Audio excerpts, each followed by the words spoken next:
नमस्कार मैत्रिणींनो, आज आपण काही महत्त्वाच्या टिप्स बघणार आहोत. त्यामध्ये पहिली टिप आहे ते कोशिंबिरीसाठी आपण लांब लांब कोबी कसा चिरू शकतो. आता या ठिकाणी आपण कोशिंबिरीसाठी किंवा न्यूडलसाठी आपल्याला लांब असा कोबी असा बारीक चिरायचा असतो, तर मग आपल्याला सुरीने तो जमत नाही. तर मी आज तुम्हाला झटपट हा कोबी कसा चिरायचा हे तुम्हाला दाखवणार आहे. अगदी बारीक असा हा कोबी चिरला जातो. पहिल्यांदा कोबीचा गट्टा धुवून त्याचे 2 भाग करून घ्यायचे, कारण कोबी आतमध्ये किडका आहे का नाही हे बघण्यासाठी. आणि आता आपल्याकडं स्लायसर सगळ्यांकडेच असते, कारण बटाट्याची वेपर्सचे जे स्लायसर असतं त्याने आपल्याला हा कोबी किसून घ्यायचा आहे.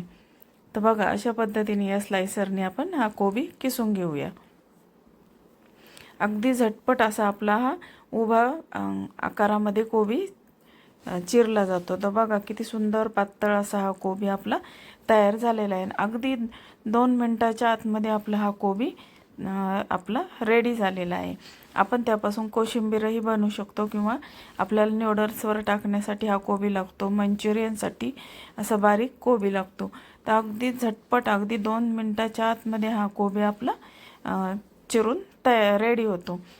तर बघा, अशा पद्धतीने हा जर कोबी कट केला, घाई गर्दी असेल तरी आपल्याला झटपट अशा पद्धतीने कोबी चिरून आपण कोशिंबीर तयार करू शकतो.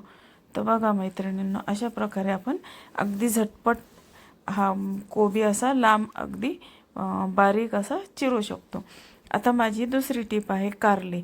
आता कारल्याचे स्लाईस हे आपण भाजीसाठी करतो, पण मग चाकूच्या साहाय्याने केले तर ते स्लाईस अगदी पातळ असे होत नाही. तर या ठिकाणी पण आपण आता मी काय करते बघा, आता या ठिकाणी मी 2 कारले घेतले आहे, कारण मला एका व्यक्तीसाठीच ही भाजी करायची आहे. आता हे कारले, आता तेच आपण बटाट्याची स्लायसर घ्यायचे आणि त्याने आपल्याला या कारल्याच्या स्लाईस करून घ्यायच्या आहेत.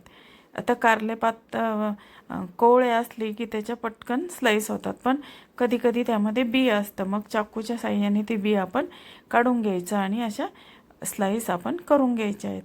तर बघा, तुम्हाला दाखवते आता मी याच्या स्लाईस. अगदी 2 मिनिटामध्ये आपले हे कारले किसले जातात. आता याच्या पातळ पातळ अशा स्लाईस या बटाट्याच्या स्लायसरनी तयार होतात. तर बघा, अशा पद्धतीने आपण या बारीक अशा त्याच्या स्लाईस करू शकतो. आणि अशा जर आपण स्लाईस करून घेतलं तर भाजी अगदी 2-3 मिनिटामध्ये आपली भाजी शिजली जाते, कारण पातळ असल्यामुळं ती भाजी पटकन शिजली जाते.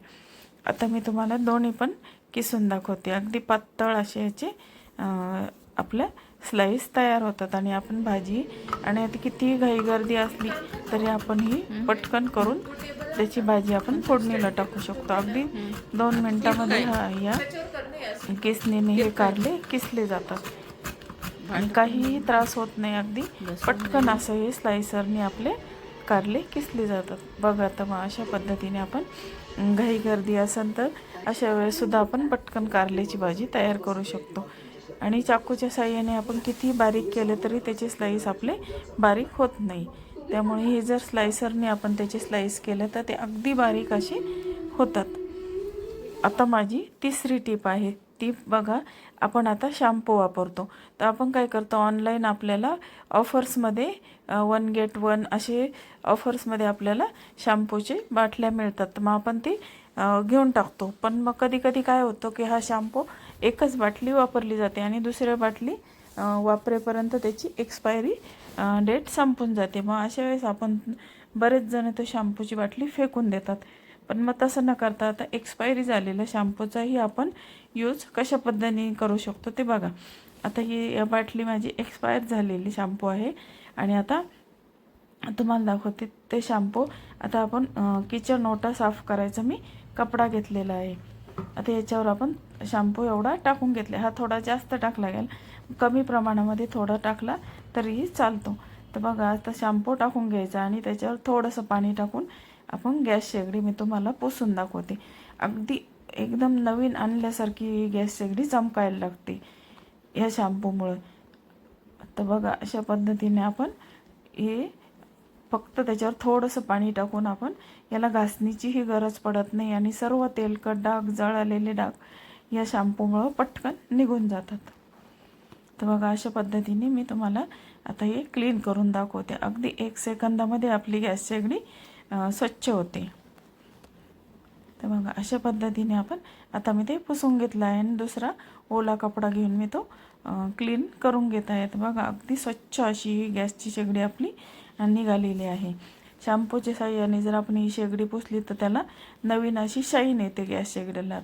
आता ही माझी 15 वर्ष जुनी ही शेगडी आहे, तरी ही शॅम्पूने पुसल्यामुळे ती जशीची तशी राहिलेली आहे, अगदी शाईन त्याची गेलेली नाही. तर बघा अशा पद्धतीने आपण असं ह्या शॅम्पूचा वापर करू शकतो. तर बघा आता ही गॅस शेगडी पुसलेली आहे आणि आता तुम्हाला मी त्याच शॅम्पूचा जो आपण नॅपकिन घेतला आहे त्यांनी तो ओटा मी क्लीन करून दाखवते आणि किचन ओटासुद्धा आपण त्या शॅम्पूने क्लीन करूया. बघा तर अशा पद्धतीने आपण फक्त ओट्यावर हा कपडा फिरवून घ्यायचा आहे आणि ओल्या कपड्याने आपण हा ओटा पुसून घेऊया. बघा आता हे शॅम्पूचा कपडा मी त्याच्यावर फिरवलेला आहे आणि आता पुन्हा एकदा तो कपडा मी ओट्यावर फिरवून घेते. फक्त ओला कपडा फिरवून घ्यायचा आणि आपला किचन ओटा अगदी क्लीन होतो. बघा अगदी थोड्या शॅम्पूमध्ये आपण पूर्ण किचन ओटा क्लीन करू शकतो. किचन ओटा, खिडक्या, त्याचप्रमाणे आपण खिडकीची काचा हे सर्व आपण या शॅम्पूच्या साह्याने पुसू शकतो आणि आपलं ओटाही क्लीन होतं, सर्व वस्तूही क्लीन होतात आणि शॅम्पूही वाया जात नाही. तर बघा तुम्हाला ही टीप कशी वाटली. आणि आता माझी चौथी टीप आहे की कात्री. आता भरपूर वेळा आपली कात्री ही यूज होत नाही आणि ती गंजून जाते आणि त्याला धारही बिलकुल राहत नाही. मग अशा वेळेस आपल्याला कधी कधी या कात्रीची गरज पडते, कपडा कापण्यासाठी या कात्रीची गरज पडते. तर काय करायचं, आता बघा माझी ही कात्री यूज झालेली नाही आणि बरेच वर्ष पडून ती गंजलेली आहे. तर तुम्हाला दाखवते आता काय करायचं.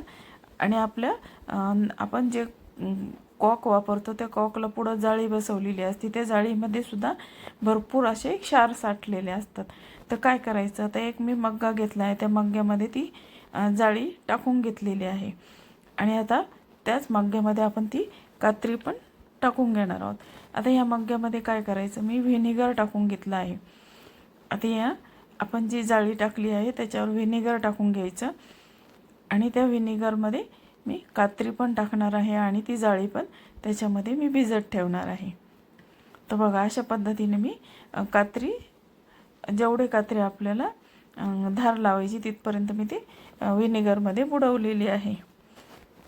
आणि आता हे असंच रात्रभर आपण ठेवून द्यायचं आणि दुसऱ्या दिवशी स्वच्छ ती घासून घ्यायची थोडीशी आणि कॉटनच्या कपड्याने क्लीन करायची.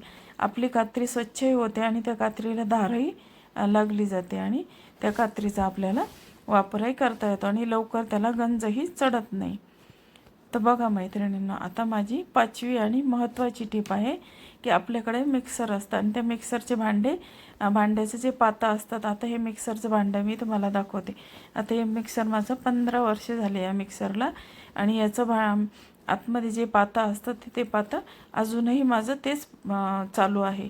कारण हे पातं आपण खराब झालं तर आपण हे भांडंचं पातं लगेच टाकून देतो आणि नवीन असं पातं टाकून येतो. पण मग त्याला धार लावण्यासाठी काय करायचं, मिक्सरच्या भांड्यामध्ये 4-5 बर्फाचे खडे टाकायचे.